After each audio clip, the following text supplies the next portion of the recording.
Well, let's discuss Canada's level of preparedness for the coronavirus outbreak and what might come next in this country. Arif Virani is the Parliamentary Secretary to the Minister of Justice. Garnett Genuis is the critic for Canada-China relations for the official opposition Conservatives. Don Davies is the health critic for the NDP. It's good to see you all tonight, gentlemen. Thank you for being here. Great to be here. Mr. Virani, let me start with you. The head of the World Health Organization warned today that even rich countries who think they're safe and have good plans in place could be in for a surprise with this virus. Is Canada ready for any of those surprises? I think Canada is ready. I mean, we've already demonstrated that. We've learned a lot from SARS about 15 years ago. We've got a lot of very competent public health professionals in place. We've got a very robust legislative response with the Quarantine Act. We've seen the Trenton exercise go well. We've got people quarantined in Cornwall. We've got people at all of the frontiers in terms of the international airports that receive passengers from abroad. So we've got a lot of mechanisms in place to handle this. And we anticipate that there will be more cases, but we feel like we've got a system in place that's going to reassure Canadians that this is under control. All right, Mr. Genuis, we've heard from public health officials in Canada that the risk of transmissions in this country is still low. Yet we have the Minister of Health urging Canadians to consider stockpiling medicine and food in case the virus strikes them or their family. What does that messaging suggest to you? Well, obviously, when Canadians hear that message, they're going to be quite concerned, and we're asking questions aimed at being constructive on this. It is noteworthy that other countries in the early phase certainly were taking some steps that Canada was not taking.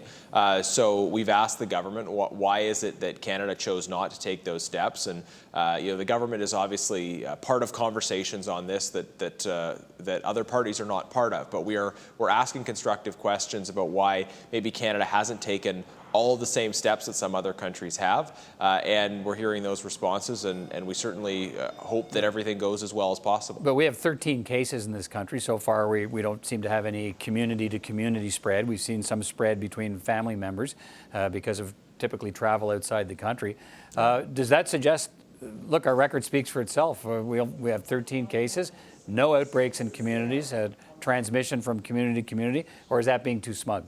Well, I met with members of the Chinese community in Toronto on the weekend, and I know there is a lot of concern, and what was expressed to me in the context of those conversations was a desire for stronger screening, stronger safeguards, and stronger mechanisms that are more reflective of what we may have seen in some other countries. It is noteworthy that there have been some countries where there's been sort of all of a sudden a very dramatic explosion in the number of cases, and nobody wants to see that happen in Canada. Again, we're trying to ask the government questions about what steps they've chosen to take and chosen not to take, and be as constructive as we can be in that conversation. Mr. Davies, you've raised some repeated and serious concerns suggesting that we're not as prepared as we claim to be, or at least Canadians aren't hearing enough about a plan. What's your big concern?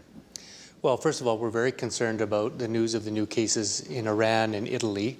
And as well, there's comments by Mr. Macron in France to the extent that they think a pandemic in France is likely. This is the very first time that the number of new cases of COVID-19 outside of China exceeds the number of new cases inside China. It appears clear that many countries of the world are preparing to change their policy from containment to one of preparing for a potential pandemic.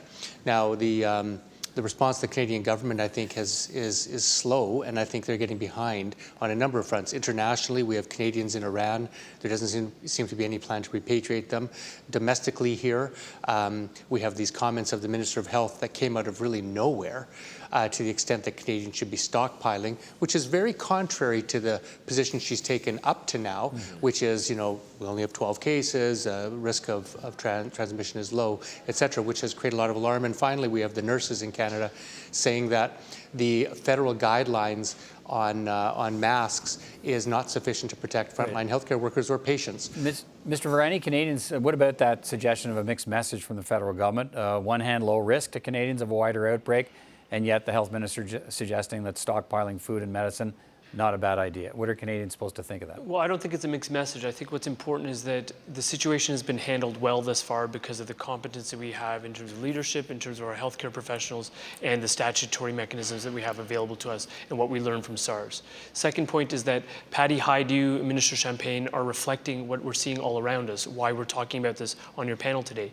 This is spreading to many, many countries well beyond China, South Korea, Northern Italy, Iran, for example.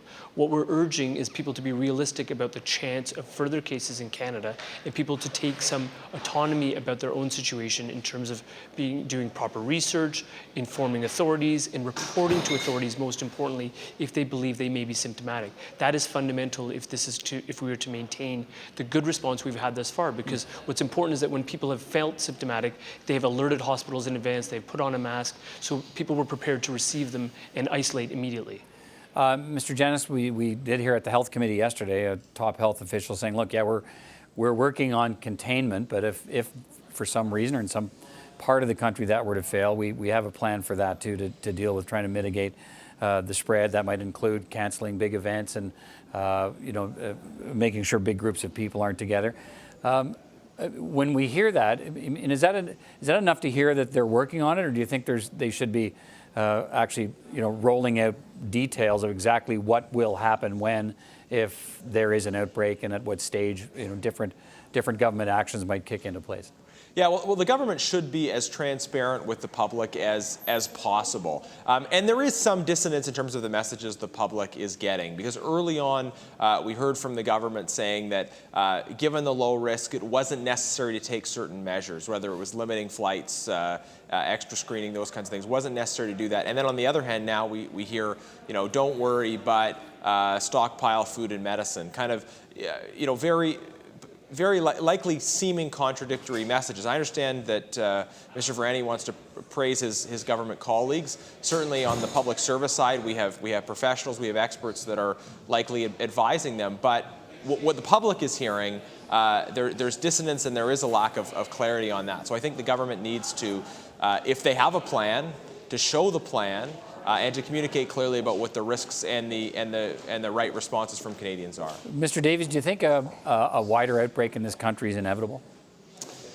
That's really hard to say. I think one thing that all parties share is that we all hope that this virus is contained very quickly, and that Canadians can get on with their lives, and that this virus can be basically it can cease being such a major public health concern as soon as possible.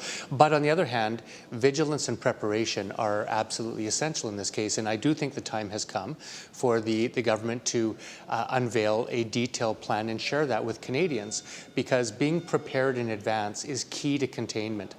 So we're not hearing from the government other than this vague kind of admonition to maybe be prepared. Well, what does that mean? I mean, why should we be worried? When the Minister of Health says that, people assume that she must have information that others don't have, and it creates a little feeling of panic. So I think it's time to come clean with Canadians, tell us what we need to know so that we can all adequately prepare in advance in case a pandemic does ultimately come to Canada. All right, gentlemen, thanks for your time tonight. Do appreciate it. We'll continue to follow the story, of course. Thank you. Thank you, Peter. Thank you.